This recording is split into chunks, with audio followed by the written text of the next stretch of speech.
Good morning mga Karpi! Pasensya na, ngayon na uli ako nakagawa ng video. No? Pero itong video na to ay magbibigay tayo ng tips para sa mga newbie, no? Sa mga madalas nakaka-encounter ng ganitong problema. No? For example, yung tipong galing ka sa takbo, biglang mamamatay yung motor mo, and then o kaya naging napahinga mo lang, hard starting na, no? O kaya sa umaga, hard starting na, mga ganon. So itong video na to ay makakatulong sa inyo kung paano nyo checkin yung mga motor nyo. Okay? So, guide nyo lang to, no? Simple tips lang. No? Papakita ko lang yung mga dapat na checkin nyo. No? Hindi yung nanguhula-hula lang. Okay? Tara, pakita ko sa inyo yung mga solution kapag na-encounter nyo na hard starting yung motor nyo and then ayaw mag-start. Isa rin to. No, especially sa mga Rusi scooters, Motorstar scooters, Euro, no, basta China bike na tinatawag na nila. Okay? Isa lang naman kasi yung halos pinanggalingan yung mga motor na yan. Okay? Tara, pakita ko sa inyo para magkaroon kayo ng idea. So, ayan mga Karpi, kinalas ko muna to para mapakita ko sa inyo yung isa yung checkin. Okay? Bago yan, ano ko muna, no? Kapag na-encounter nyo yung motor nyo, ayaw mag-start, no? Wait lang, kuhain ko muna yung susi. So, yan, no? Kapag ang motor nyo ay ayaw mag-start, tapos may power naman, ayaw mag-start. Ibig sabihin yan, matik yan yung fuse agad ang checkin nyo, no? Pero, yan. Checkin nyo rin yan. Kung pumutok, no? I-checkin nyo rin to kung may mutok nga, no? Pero sa case na pinapakita ko sa video, so walang issue yung fuse dito kasi may power kasi may power, goods yung fuse. Okay, pero mas maigin na check na rin kasi may encounter ako dati na may power pero yung fuse ko ay nasusunog, no? Sa mga iba kong video, panoorin nyo para magkaroon ng idea. Okay, so gaya na encounter nyo, may power naman pero ayaw mag-start, no? Ang gagawin nyo, unang checkin nyo dyan yung sa spark plug cap. Ito, checkin nyo lagi yan, spark plug cap. Baka ginakalawang ng area na to, o kaya minsan lumuluwag to, no, dun sa sinasalpakan niya. Tapos yung high tension wire, no, hindi ko na maipakita, wala akong sample. Tapos spark plug cap, tapos spark plug, sorry, ano. So ayan, checkin nyo rin kung ang spark plug nyo matagal na, automatic na yung palitan nyo na, no. Pag naka 6 to 7,000 km na kayo, dapat pinapalitan na rin to, no. Hindi to pang habang buhay, no.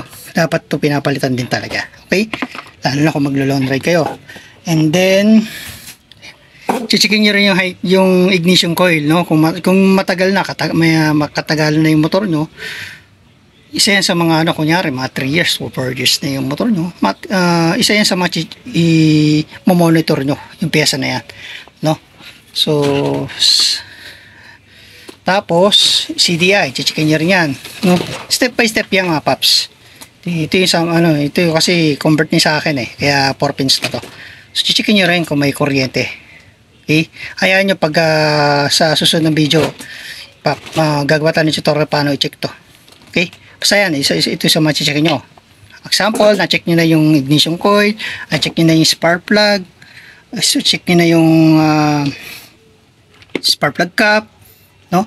Na-check nyo na yung CDI, ganun pa rin, ayaw mag-start. Kahit sa kickstart, ayaw pa rin.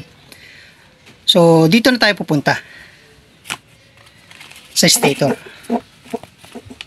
Stator. Itong stator na to, matagal lang buhay nito, lalo na kung naalagaan sa linis.